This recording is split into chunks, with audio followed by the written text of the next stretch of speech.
3 lifelong friends, 6 trusty balls, and endless NFL takes. Welcome to 3 Guys, 6 Balls NFL Podcast. Welcome to episode 62 of 3 Guys, 6 Balls NFL Podcast. I'm your host, Joel, and I'm here with my co-host, Will. I'm back from my vacation, but Avery is still not with us because he's on his honeymoon. Will, how did you feel last week with it being your second time as host? A bit smoother than the first. It helped that I was, not that I'm not comfortable with Avery, because it was just Avery and I the first time, but it was my own brother with me. And so... I mean, Avery does make me uncomfortable too, so I get it. Well, that's different, though. I mean, I don't think we're allowed to talk about that legally yet, so it's fine.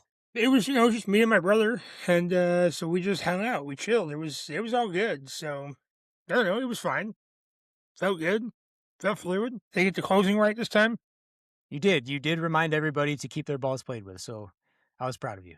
It was a little hard listening to you guys try to remember and pronounce some of these names, I'm not going to lie, but that's, I should be used to that by now. Look, I'm never going to claim I know people. I know pronunciations. I know people's names. I can barely say any word. You've heard me talk. I don't speak good. So here we are, do another thing. If only podcast equipment was more expensive, right? Right. All right. Well, let's get into our topic for today.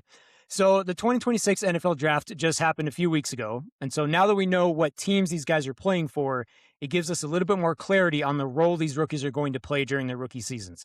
So what we're going to do today is some rookie in or out takes.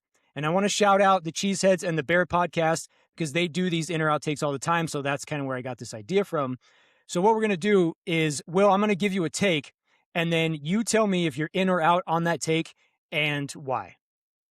So our first one here is, we will see a rookie with 10 plus sacks this season. Are you in or out on that take? Of course, you're starting with that one. Give me 1 second, please. So last year, I'm sure you've got all this stuff ready to go, but last year we had one rookie with 10 sacks, 10.5 sacks, James Pierce, first round pick for Atlanta. I don't think we do. There was some pretty big headlining names in the defensive line and linebacker core. You've got your David Bailey, you've got your Arvell Reese, you've got your Sonny Styles linebacker, not quite as much, but your Ruben Bain, Akeem Mesidor. You've got some big names here. Well, big draft names here in your top round for potential to get there. I just don't think anybody does it this year. I think that the NFL is shifting styles again to where we are, and I've talked about this a couple times now, where we're getting away from the pure passing league, and we're getting more into the disguise our offense again. We're not just trying to throw the ball 60 times. We're trying to run the ball more. We're shifting back into a run-first team, or run-first league, and then play action after it. And so I think sack numbers are actually going to go down just as a whole. And I don't think the rookies are going to I don't think they're going to underperform. I don't know what the sack totals are in the betting world for these rookies.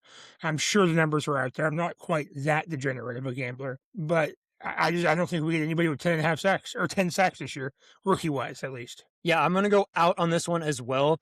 And the reason is because the way I broke this down was I first started by looking at historical data. And in the history of the NFL, there's only been 37 players who have recorded 10 plus sacks in their rookie season. So we saw it last year with James Pierce Jr. for the Falcons, but including him, we've only seen 6 rookies with 10 plus sacks in their rookie years over the last 10 seasons.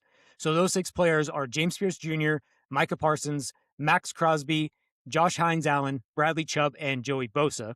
Now, out of those 37 total players, 29 of them have been first-round picks, which is 78.3%. So to me, that tells me if any of these rookies were able to do it, it's likely going to be a player that was picked in the first round. So that leaves us with, I think, 6 players, because Arvell Reese, and the reason I didn't pick Arvell Reese is because we don't know where he's going to play, right? Right. He could be an edge rusher. He could be playing at linebacker. We just don't know where he's going to be playing full time, and he could do both. We don't know. So I feel like the fact that he's probably going to be doing both makes it so he's not going to get 10 plus sacks. So the other guys is David Bailey, Ruben Bain Jr., Akeem Mesidor, Malachi Lawrence, and Keldrick Falk. Well, I can tell you right now, it's not going to be Keldrick Falk. He's just not a refined pass rusher. And so I feel like if he is ever going to get 10 plus sacks, I think it's going to be at least 3 years down the road. For Malachi Lawrence, I think he's going to be a good player, but I don't think it's going to be him. And that's not a knock on him at all. It's just because I feel like Dallas doesn't have a number one pass rusher right now. I feel like they've done a really nice job of improving their pass rush, but I feel like what they have is several guys who are good pass rushers, but none of them are standout pass rushers. So I just feel like because they don't have a standout guy, there's not going to be anybody to take attention away from Malachi Lawrence and free him up as a rusher. So that leaves David Bailey, Ruben Bain Jr., and Akeem Mesidor. And as much as I would love for it to be Ruben Bain, I don't think it's going to be him. And that's because I think he's going to be viewed as the number one pass rush threat for the Buccaneers. So last year, Yaya Diaby led the team in sacks with 7, and outside of him, there's not much else. So I think what happens is Ruben Bain Jr. ends up being in like the 7-sack range, but he helps take pressure off of Diaby and helps him get 10 sacks rather than Bain being the one to get 10 sacks. So, Well, and let's not walk away from his baby arms. And that's just going to be a problem for. That's just going to be a problem for him. It's just going to be a problem for him. I was never concerned about that anyway. So with David Bailey and Akeem Mesidor, I feel like David Bailey is kind of in the same situation as Ruben Bain. I don't think David Bailey is going to be the number one pass rusher on his team, but I think he's going to take attention away from Will McDonald and allow McDonald to get his sack numbers up. McDonald is coming off a year where he had 8 sacks, but the year before that, he had 10.5. So I think David Bailey, like Ruben Bain, helps someone else on their team get 10 plus sacks. And so for me, if there was any rookie that's going to get 10 plus sacks, I think it's going to be Akeem Mesidor because I think he is the most NFL ready pass rusher in this draft. But I also think that the Chargers have multiple guys on their defense who teams have to worry about as pass rushers. So Tui Pelotu had 13 sacks last season, so he's going to require attention. Khalil Mack isn't what he used to be, but he's going to require attention. And their defensive tackle had 6 sacks last year. So they have multiple guys who can get after the quarterback. And so I feel like Akeem Mesidor could be the forgotten guy on that defense. And so if anybody was going to do it, I feel like it's going to be Akeem Mesidor. But I don't think we see any rookie this year with 10 plus sacks. Agreed. Well, let's move on to our next one here. This is, we will see a rookie wide receiver with 1,000 yards this season. Are you in or out? Mm-hmm. So we had 3 rookie receivers last year that had over 800 receiving yards. Not just receivers, but receivers, tight ends, running backs, right? So people catching the ball, only 3 of them were over 800 yards, and one of them was a tight end in Tyler Warren. And then one of them was Mecca Egbuka, which I'm sure you remember. After week 10, he only had 1 game over 50 receiving yards. And his targets didn't drop off until week 14. So he was still getting 7 to 9 targets a game, week 10 through week 14, and it just dropped off. He just wasn't able to maintain the production he had early in the year because people got back and they were healthy. And so Baker started throwing to everybody. And so that's the problem with some of these guys is that they're going on teams where if you get 6 targets a week throughout the whole season, that's pretty good. Consistently 6 targets a week because you're not throwing the ball. If you've got 4 wide receivers, a tight end, and a running back, that's 6 guys. If everyone's getting 6 targets a week, that's passing the ball quite a bit. And 6 for a number 1 receiver is not that many. And so, but for a rookie coming in, it is quite a bit. And so looking at the receivers this year, pardon me as I sort through my spreadsheet here. And by my spreadsheet, I do just mean Pro Football Reference. I actually do think we get a receiver. I think we get 1 single receiver again this year. Sorry. Last year we had 1 receiver who had over 1,000 yards. Fretz mentioned that. It was, as I'm sure you can guess, Tedero McMillan. And I think we get the same scenario with Jordan Tyson. I don't think it's going to be Carnell Tate. I don't think it's going to be Malachi Lemon. I don't think it's Casey Concepcion.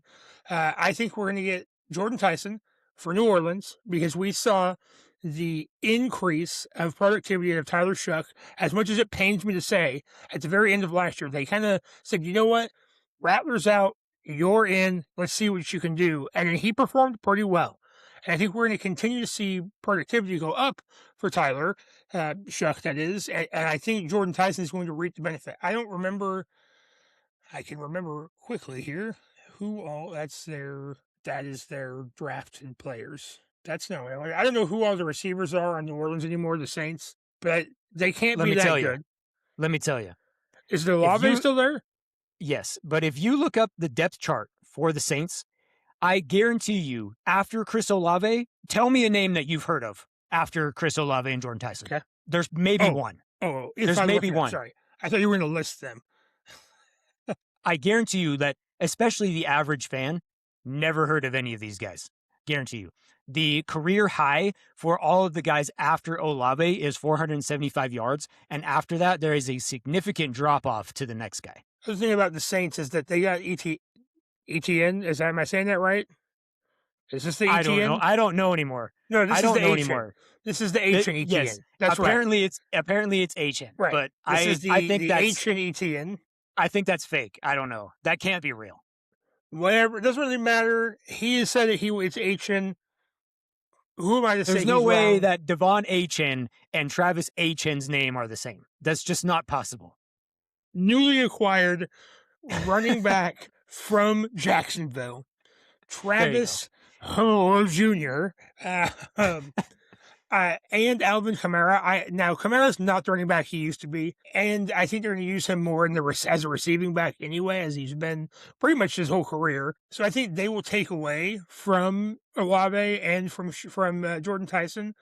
But there's a lot of love to be given in the passing game, and so I think if we do get one, I think we get Jordan Tyson as the one. I think sharing the load is going to be the main problem for everybody else. Yeah, this one's an easy in for me. Between Carnell Tate, Jordan Tyson, Makai Lemon, which is Makai, not Malachi, by the way. You keep saying Malachi.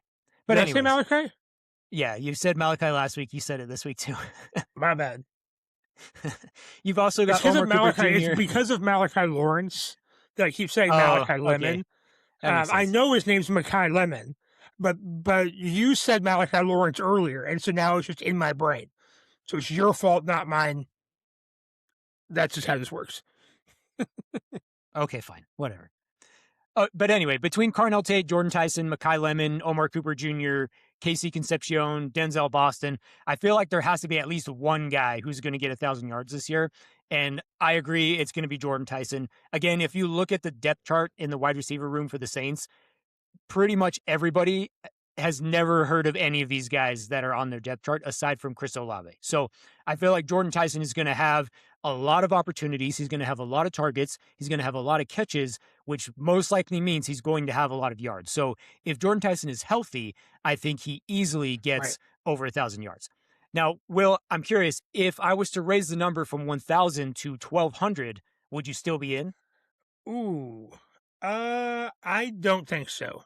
I don't think so. That's fair. We have this fictitious benchmark, and I think we're going to talk about this later, of 1,000 yards for a skill player is like the end-all, be-all, great job, good season kind of thing. But 1,200 just seems so much more unreasonable than 1,000 for some made-up reason. Right. Yeah, I mean, I could see it happening, but I feel like I'm going to lean more towards the 1,000-yard mark than the 1,200-yard mark. But I can definitely see Jordan Tyson getting over 1,000. 1,200 yards over your 17-game stretch is 70 receiving yards a game. That is not breaking it down like that. If your fantasy football wide receiver gets 4 targets or 4 receptions for 70 yards, you're mad at them. You're frustrated. Like, why didn't you do more? What on earth? Oh, 70 yards, 4 receptions? Like that is like you're mad. Like, I need a new wide receiver. But in reality, if you're getting 70 yards a game throughout the entire season consistently, you're going to get 1,200 receiving yards on the season. And that's really good. Yep. All right. You got anything else to add there? No. I think, well, maybe I do, actually, now you say it like that. I would like to put a sneaky honorable mention in here, and I know I've made fun of this guy a lot, but because of just lack of availability for other players, Dejon Stribling for San Francisco, that team can't stay healthy, whether it's wide receiver, George Kittle, somehow Christian McCaffrey stayed healthy last year, so this year, probably not so much. Ayuk is still technically on the team. They just don't have people, I guess is the right word to put there. And so he might be a sneaky one in there for a 1,000-yard season. Now. They have them now, but they won't have them after week 3. But like right now they have them. But when off-season training camp starts, they're right back out again. and so So as much as I don't like that pick, and I ripped on that pick pretty good, it might end up being the right move because everyone else is hurt. So this is what we have. Yeah, I can see that. Although I do hope the 49ers fail miserably this season because of the Mike Evans thing. Fair? Anyways, let's move on to the next one. Sure. All right, so the next one is we will see a rookie running back have 1,000 rushing yards this season. Are you in or out? I am out. Ooh. Oh, wait. So sorry. I'm actually in. My bad. I'm in. So the closest we got last year was Ashton Genty at 975 rushing yards, and that Raiders team was really bad. But that Raiders team also had, at least at the beginning of the season, other options. They had Brock Bowers the whole season. They had Jacoby Myers until they didn't. And so they had other options. They also had Geno Smith, who could kind of throw the ball. This is not going to be an unpopular pick here, but Jeremiah Love is the only offensive option behind Trey McBride in Arizona. They just don't. I mean, I'm sure people, well, Michael Wilson Jr. Michael Wilson. Sure, and you have Marvin Harrison Jr. The problem is you don't have a quarterback. Like Jacoby Brissett's great. Jacoby Brissett is good enough. I'm great's too strong of a word. He's good enough to put up 40 points a game, but the defense is bad enough to let up 45. And that was what we saw consistently with the Cardinals last year, is that they can't stop anybody. And so if they get down to it and they're trying to run the clock out, they're going to have to run the football, which is not something they did incredibly successfully last year. Their offensive line was not good. And so I do think we get one. I think it's going to be Jeremiah Love because they're just going to have to feed him the ball the entire time to A, make sure that he gets his use because you drafted him third overall. We had to use him. High draft pick, running back. We're probably only going to get 4 years out of this guy. Use him as much as you can. But I don't think we see Jadarian Price is going to have to split a bunch of time. Kaleon Black's going to have to sit behind McCaffrey for the first 3 games. He's not going to do anything unless McCaffrey gets hurt. Well, all right. He's going to sit behind McCaffrey for the first 3 games, and then he'll be in. The Raiders drafted a running back. The Chiefs drafted a running back. The Titans drafted another running back. The Ravens drafted a running back. Oh, wait, the Raiders did not. I'm sorry. The Raiders did. I'm just talking out of my butt here. Doesn't really matter. I think we get one. I think it is Jeremiah Love. We get one because they just feel forced to use him. I'm going to go in on this one as well, but I'm going to go in with some hesitancy. I can't say with certainty that we're going to see a 1,000-yard rookie rusher this year. And the reason why I say that is because I feel like Jeremiah Love should get 1,000 yards rushing because of the player that he is. But at the same time, I bet you if we had asked this question before last season about Ashton Genty, everybody would have said, yes, he's going for 1,000 rushing yards, no question about it. And that didn't happen. And I bet you, had we asked this question about Bijan Robinson and Jahmyr Gibbs in 2023, everyone would have said, yes, they're going for 1,000 rushing yards, no question about it. And neither of them got 1,000 rushing yards in their rookie year. So I feel like Jeremiah Love should get it, but he's also part of a running back room that has Tyler Algier, James Conner, and like 13 other running backs, it feels like. So I just don't know how the carries are going to get split up between these guys. Also, you mentioned the Cardinals' offensive line isn't that good. They were second to last in rushing yards per game last season. Now, some of that we can attribute to the ridiculous amount of injuries they had to their running backs last year, but the offensive line also deserves some blame there too. So I'm going to go in, but I wouldn't be surprised if we don't see a rookie rusher of 1,000 yards this season. So we just talked about 1,000-yard receivers and 1,000-yard rushers. And so, Will, you kind of mentioned that we are going to talk about this. So I have a question that I wanted to discuss because I thought it was interesting. So my question is, why is 1,000 yards the standard we have for skill position players? I don't know, because 1,000 yards a season is, it's like 60. It's not even 60. It's 58.8 yards per game. Yeah. So it's not even 60 yards a game. I wonder if that's like an old carryover from like back when it was like a 14-game season. And so it's just always stuck, but maybe it's because it's the first 4-digit number. And so it looks prettier, but I don't really know. Do you have an actual answer? No, I don't have an answer. I'm just curious. I don't think there is an actual answer. I just think that that's what everybody thinks because that's what it's been ever since I started watching football. It's like if you get 1,000 yards, you're a good rusher, you're a good receiver. And if you don't get 1,000 yards, you're just average. I don't know. That's just how it's always been. So that's why I kind of brought it up, because I don't know. Yeah, I don't. Sorry, I just did a quick Google search here. I don't have an answer, and it doesn't seem like anybody really has an answer. Because back when it was a 14-game season, that would have been 71 yards a game. But it's been a 16-game season since like 1978, and it's And just then kind moved of to a 17. So it's just easier and easier to get it. maybe it's just because the game is better. Like the skill level is up higher, and so it's still hard to get. Now I'm not saying it's easy to get. I couldn't get 1,000 yards in anything in the NFL. There's just no way. I could probably get 1,000 yards sacked. I could probably do that.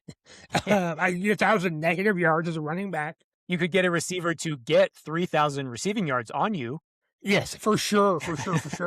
I could give up 1,000 yards receiving in a game, in a single game. I bet I could do that. I don't have any real answer. I mean, if you look at the receiving and rushing leaders from last year, Jackson Smith and Jigba got almost 1,800 receiving yards, 1,793.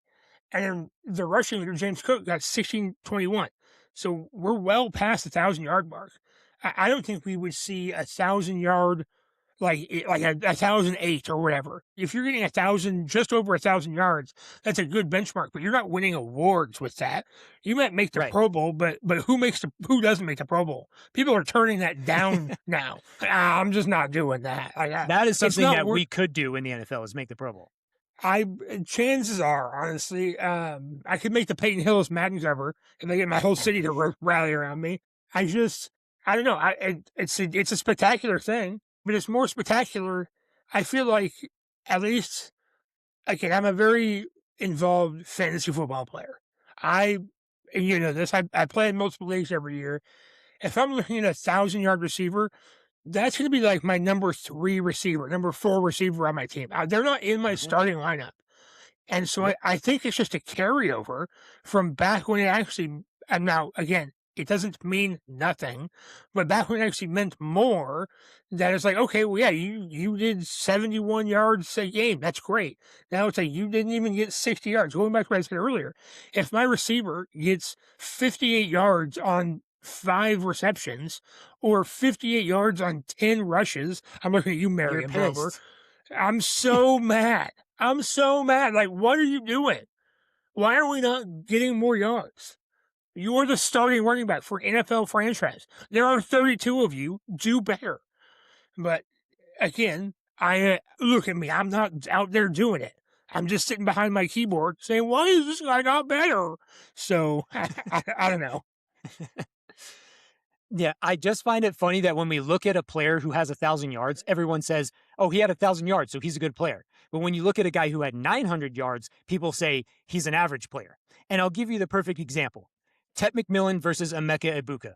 Ibuka had 938 receiving yards last season, and people are saying, well, he's good, but really he's just average. He's not a number 1 guy. But then you take Tet McMillan's 1,014 yards, and they say Tet McMillan's going to be one of the best wide receivers in the league, when really there's a difference of 76 yards that they had over the course of the entire season, which is 4.47 yards per game. I think they're both going to be great receivers. I just think it's funny how people look at one player with 1,000 yards and they put him in a whole new tier over a guy who had 76 less yards. When you break it down on a per game basis, again, it's 58.8 yards per game for 1,000 yards over the 17 game season. I bet you that you could put 1,000 yards and 58.8 yards per game next to each other and ask someone which number is better, and almost every single time they'd say 1,000 yards, even though it's the exact same number. I guarantee you they would say 1,000 yards every single time. So I just think I just think we get a little too carried away with the 1,000-yard mark sometimes. So last year in the NFL, there was 17 running backs who broke 1,000 yards out of who knows how many running back strikes there were. There were 17 of them. And then Ashton Jeanty is at number 18 at 975. There were 20 pass catchers, I guess, ball catchers, whatever you want to call it.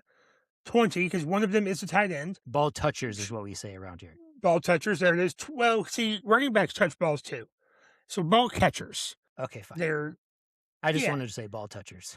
Well, you a little closer to the mic and whisper it next time. We had 20 ball touchers.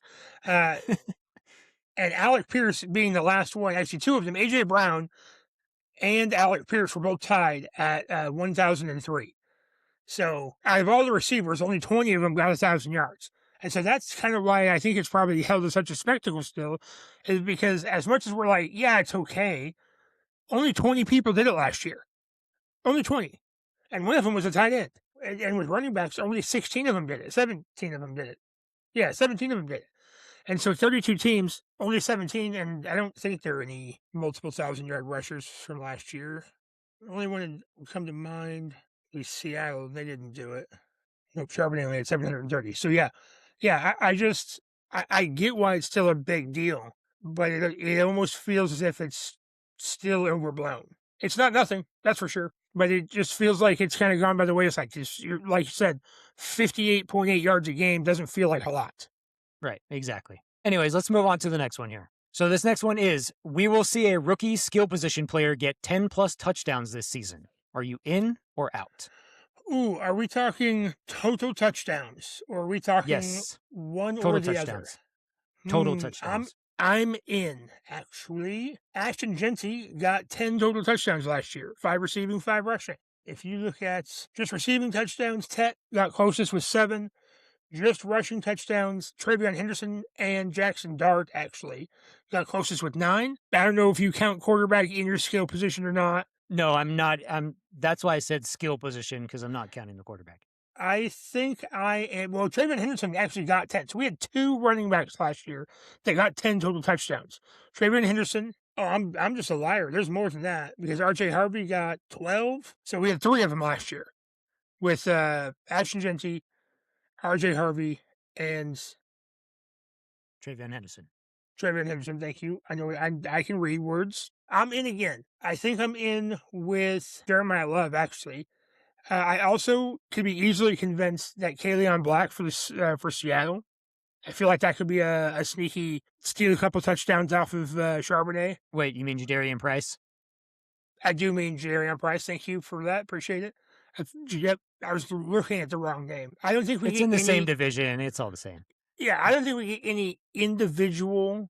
Like, I don't think one guy has 10 receiving touchdowns or 10 rushing touchdowns. I think we get a running back who sneaks in there and gets 10 total. Possibly even like Kenyon Sadiq. And they have some packages where he runs the football. Like a goal line package where he runs the football. I'm going to go in on this one too, because the last time we didn't see a rookie skill position player get 10 plus touchdowns was in 2022, where the leader had 9 touchdowns. Well, for the last 3 years, we've seen at least one rookie hit that number. So I looked through the skill position players drafted this year, and I feel like there's a decent amount of guys who will at least have the opportunities to reach this number. So the guys I was considering was Jeremiah Love, Carnell Tate, Jordan Tyson, and Omar Cooper Jr. And if I had to pick one of those rookie skill position players to get 10 plus touchdowns this season, I'm going to go with Jordan Tyson. And the reason why is because I feel like he has the most clear opportunity to do so, like we've already talked about. Again, the Saints depth chart at wide receiver is not good, aside from Chris Olave. With all these guys that they don't have on their team, there's going to be a lot of opportunities for Olave and a lot of opportunities for Jordan Tyson. And I just feel like if Jordan Tyson is healthy, that he will have the most opportunity to get 10 plus touchdowns. So the other guy that I think has a really good chance to do it is Jeremiah Love. I didn't pick him though, because I just have no idea, again, where the Cardinals running back situation is. Like they've got Love as a starter, but behind him, again, there's Algier, James Conner, Trey Benson. It's a really deep running back room, and I just don't know how these guys are going to get used. So obviously Jeremiah Love is a home run threat, but how many touchdowns is Algier going to take away from him when they get down to the goal line? How is James Conner going to be used if he's still on the team when the season starts? I just don't know how the Cardinals are going to split the carries between these guys. Now, with guys like Carnell Tate and Omar Cooper Jr., I think they do have a very good chance to do it as well, because both of them are very good red zone threats in their own way. Like Carnell Tate is more of a guy you just throw it up to, while Cooper is a guy that you just get it to on a quick screen and let him break tackles on his way to the end zone. The question I have with their teams, though, is can their offense consistently get into the red zone? So, again, I just feel like Jordan Tyson is going to have the most opportunity to do it. Okay, so the next one is, we will see a rookie tight end with 60-plus catches this season. Are you in or out? I think I'm out on this one. Kenyon Steak will probably be closest, but who is quarterbacking for the Jets? Is it actually Geno? We don't really know yet. We had two of them last year with Tyler Warren and actually Harold Fannin Jr. Shout out us for that one. That feels good. That feels like a It nice win. does. And then Colston Loveland was right there at 58. Gadsden snuck in there for the Chargers with 49. So we had three tight ends right in the two that got it, and two more that were right in the vicinity of Gadsden and probably started a few more games. Then he might have actually got there, but he was a late bloomer there. Looking at our starting tight ends here, I just don't. I mean, you've got Sadiq and you've got Eli Stowers, and he's going to be battling with whatever is going on in Philadelphia. So I think the closest we get is Kenyon Sadiq, but he's on the Jets. We don't know who's playing quarterback there. Then after that, you've got Eli Stowers, and he's going to go through everything that Philadelphia's got going on right now. And who knows? They also brought in Malachi Lemon. Nope. See, I did it there again, too. That's your fault. Makai Lemon.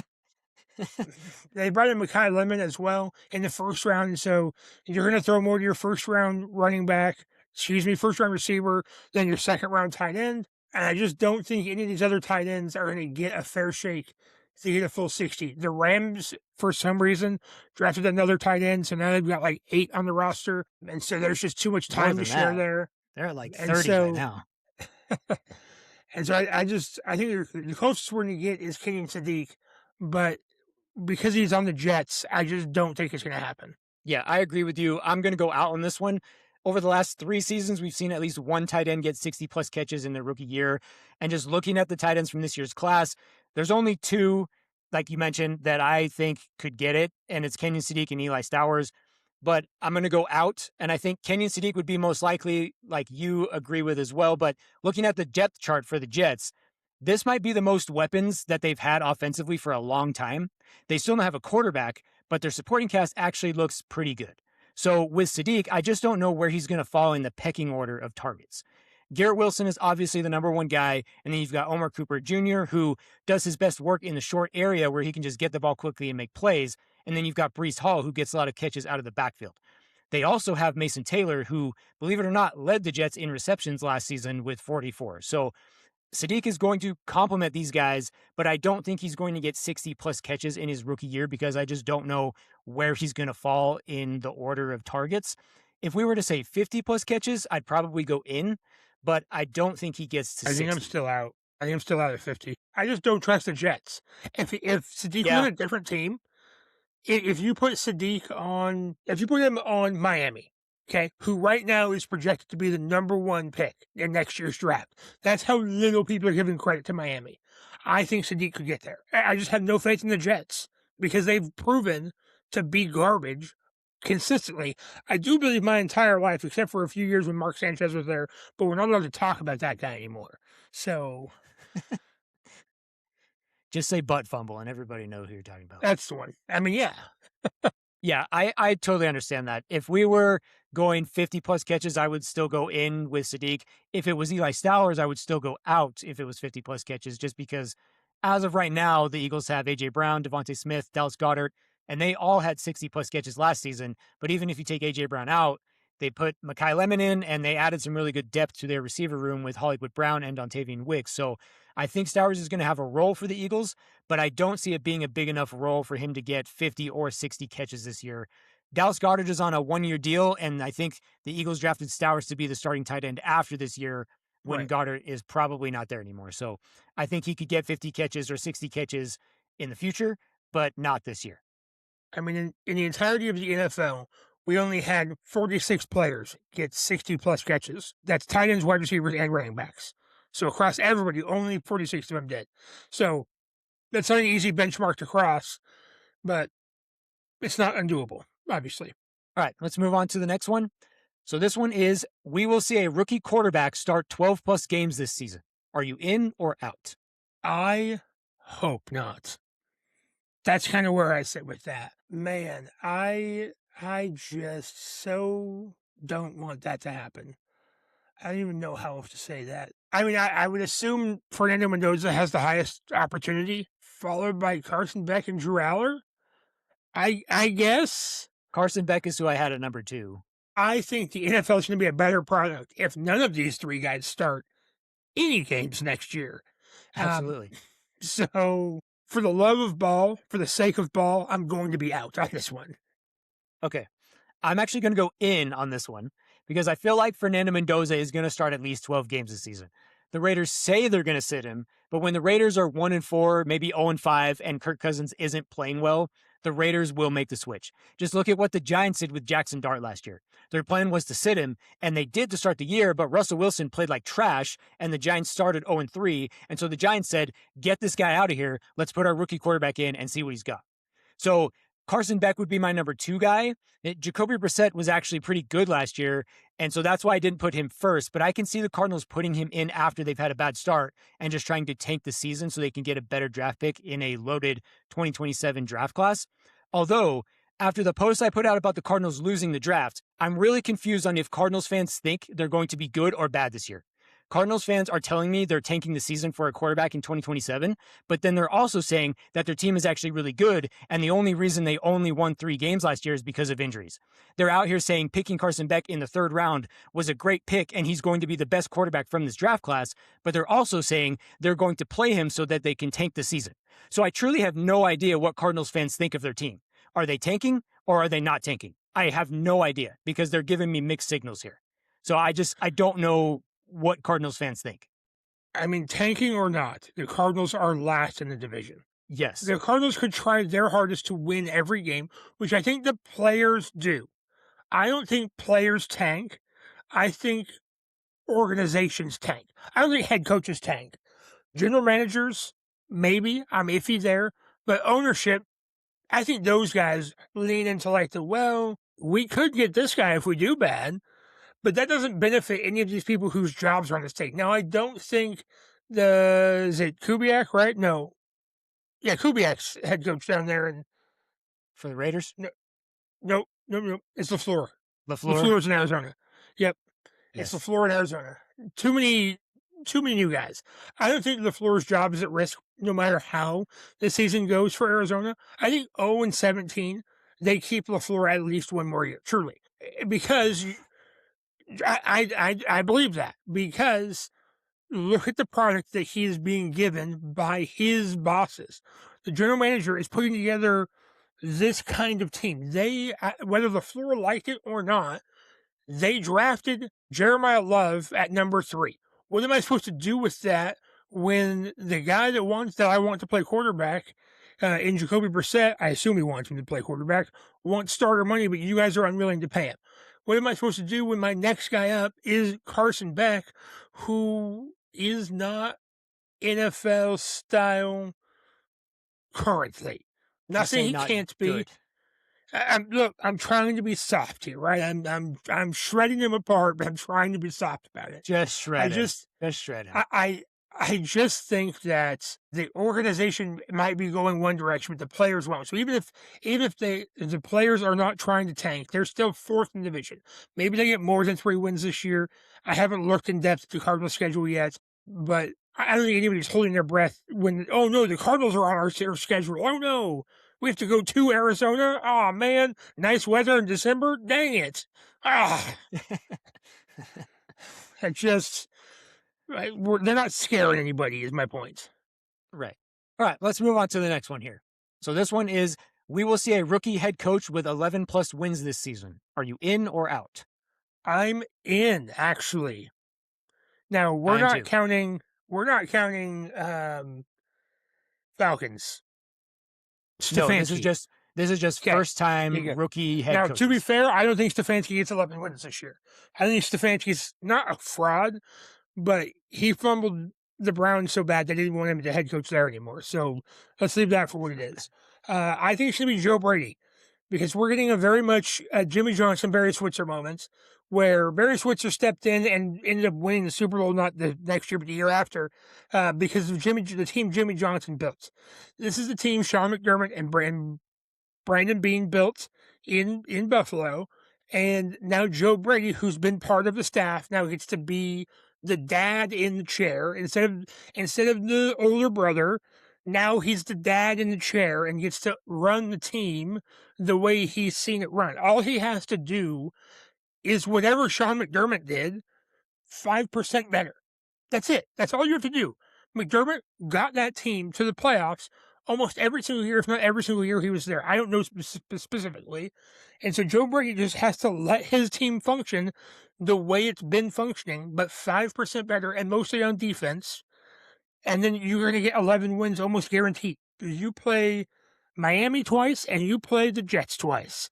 Okay? You get 4 easy wins right there. You're not halfway there, but you're close to halfway there. If Joe Brady doesn't get 11 wins this year, that is a bit of a bad, like a failure of a season, truly. He should win rookie or coach of the year because he's a rookie coach. And like, oh, look what he did this first year. That should be the whole thing. Yep, I agree with you. I'm going in on this one, and the two most likely rookie head coaches to get 11-plus wins are obviously Joe Brady and Jesse Minter, because they have Josh Allen and Lamar Jackson as their quarterbacks. Yep. But if I'm picking one, I'm going with Joe Brady, because the last time the Bills won less than 11 games was in Josh Allen's second season in 2019. So part of that is because Josh Allen doesn't miss many games. Lamar Jackson, on the other hand, has missed some sort of significant time in 3 out of the last 5 seasons. So there's potential there that Lamar Jackson could get injured again and miss time, which would reduce the amount of wins that they have. And obviously there's potential that that happens to Josh Allen too, but Josh Allen has proven that he has been consistently playing while Lamar Jackson has not proven that. So I also think that the Bills helped Josh Allen out a little bit on offense. I like them getting DJ Moore. I do think they gave up a little bit too much to get him, but I do like that move to get him for Josh Allen because he needed receiver help. So I think that it's going to be Joe Brady. But Will, if I were to say we will see a rookie head coach on a team that had 5 or less wins last season have 10-plus wins this year, would you be in or out? That leaves the Raiders, Cardinals, and Browns. No, I'm out. Yeah, I'm easily out on that too. I was just curious what you would say. Yeah. Yeah. The Raiders made nice moves, but they have no real receiving threat outside of Brock Bowers. The Browns are going to have 12 starting quarterbacks again this season, and the Cardinals are just bad. So who starts in Cleveland? I know this isn't part of our thing today. We can go in depth more later. But like, who starts? I really hope it's not Deshaun Watson. It should be though, right? I mean, I feel like he's probably the best quarterback, like talent-wise, but He's I don't best feel like available. I don't feel like he would be the best for the morale of the team. I think if you win football games, morale goes up. They're not going to win football games with Deshaun Watson. I think he gives them the best opportunity. I don't Maybe like the so. guy. I think he's a scumbag. Look, he's never been charged. No matter what allegations came out about him, never was charged. So still think he's a scumbag. We'd like to put that out there. But he's going to be your starting quarterback for Cleveland. I feel like the fans want to see Shadur Sanders because they want to see what they have with him. Like they want to see if he can develop into a real starting quarterback. So I feel like the fans would want to see Sanders, but unfortunately, the their wins. best. Yeah, but that's it's Cleveland. It is Cleveland. They're used to the They should abuse. not be expecting wins. Not my team. Whatever. All right, let's move on to the next one here. All right, so this next one is we will see a rookie with 100 plus tackles this season. Are you in or out? So we're talking solo tackles or combined tackles? Combined tackles. I'm going to be out on this one. I just feel like as the player base gets better across the league, it is less responsibility of the individual to hold up the whole team. And even like Carson Schwarzenegger last year, he's not a rookie this year. And so they brought in other people. I'm sure the Browns did something in the offseason. I truly could not care less. But the defense as a whole, I think, was a pretty major focal point for a lot of teams, as it should be every year. But there were some glaringly bad defenses. And so, like the Rams specifically, now this is not tackling, but this is secondary, they went out and addressed their issues. And I think a lot of teams actually did that. Teams say they want to do that. I think a lot of teams actually did that this year. I don't think the burden of doing all the work is going to be on any individual rookie. I think we get better team play this year as a whole. And so I am out on this one. I don't think we get a single rookie that has 100 plus combined tackles. I'm actually going to go in on us seeing a rookie with 100 plus tackles this season. We just saw Carson Schwarzenegger have well over 100 tackles last season. Part of that was because Carson Schwarzenegger is really good, but the other part is because the Browns offense was terrible. And so the Browns defense was always on the field. So if I had to pick one rookie to get over 100 tackles this season, I'm going with Dolphins linebacker Jacob Rodriguez. The Dolphins had a bad offense last year, but there's a strong possibility that it's even worse this season. So I think the Dolphins defense is going to be on the field a lot this year because the Dolphins offense is going to be bad. Because the Dolphins defense will be on the field a lot, Jacob Rodriguez is going to be out there making play after play after play, just like he did at Texas Tech, where he had 2 straight seasons with over 120 tackles. So I think Jacob Rodriguez is going to be on the field a lot. And because of that, he's going to get over 100 tackles in his rookie year. All right, so this is going to be our last in or out take here. So this one is, we will see a rookie with 5+ interceptions this season. Are you in or out? I'm going to be in. I feel like in is cool. In is like the right thing to do. Let's be hip with everyone. Let's be in. I don't know how many times in a row. We had it last year. It just seems as if rookies, whether they are targeted more because they're rookies and end up doing good, but rookies and like early career players are the ones setting the interception record numbers. Once you're a proven corner or safety, they just don't target you as much. And so you have to do it early in your career before you get known. I don't know who, if I had to pick, people know Mansour Delaney's good. I feel like maybe Chris Johnson, because he went to San Diego State. And I realized I crapped on him a lot because he went to San Diego State. But like you were just saying, Miami's going to be on the field a lot defensively. The only thing going for him is that it's possible that they get to a point where teams are just running the football against them to run the clock out. So there's less opportunity. Colton Hood, I feel like, has a stake in the game here if he ends up starting or playing a lot, because they've got a good front. And so if their front seven are getting to the quarterback quick, the ball's trying to come out quick and it might not be accurate. I feel like the few guys that have actual chance to get 5+ interceptions in their first year, and unfortunately Mansour Delaney is just not one of them because he was good in college. And so the thought is going to be he's going to be good in the pros. But still, you get these quarterbacks like Matt Stafford, who's going to be like, well, you're a rookie. I'm going to just challenge you anyway. And sometimes the rookies win. So I'm also going to go in on us seeing a rookie with 5+ interceptions this season. So in 3 out of the last 4 years, we've seen a rookie have at least 5 interceptions. And the 1 year that we didn't, they had 4. So the player that I think is going to get it is Bears safety Dylan Thieneman. Dylan Thieneman is a perfect match for Bears DB coach Al Harris. What does Dylan Thieneman do best? He finds the football. And what does Al Harris teach his DBs to do maybe better than anybody? Find the football. If you look at the history of Al Harris as a DB's coach, he helped the Bears lead the league in takeaways last season. And before that, he was the DB's coach for the Cowboys for 5 seasons, where he helped the Cowboys defense lead the league in takeaways twice. Al Harris is one of the best at teaching his DBs to take the football away. And so if I'm picking a rookie to get 5+ interceptions this season, I'm picking Dylan Thieneman because I think he and Al Harris are a perfect match for each other. I was going to say Jermod McCoy just to mess with you, but I decided not to. I don't think any Raiders player is going to have 4 or 5 interceptions this year. I wish we just would have don't picked trust a the Jets Raiders. player. We should have picked a Jets player. Who did the Jets even draft? Corners. D'Angelo Pons. D'Angelo Pons, sure. That's actually not a bad choice. They didn't need safety help. They did. In the 7th round. I think Kansas State. VJ Payne. We should have picked that guy. All right. Will, do you have anything else to add before we close out here? I probably shouldn't. Okay. All right. So that's going to wrap things up for this episode. The NFL schedule is coming out this week. And so next week, we're going to discuss projected win totals for teams and if those teams will get over or under their projected wins. And we'll be joined by our favorite Chiefs fan and multi-time guest on the show, Lincoln Cook. But as always, don't forget to keep your balls played with. We'll see you next time. Bye now, yo. Also, Mark Davis's haircut still sucks.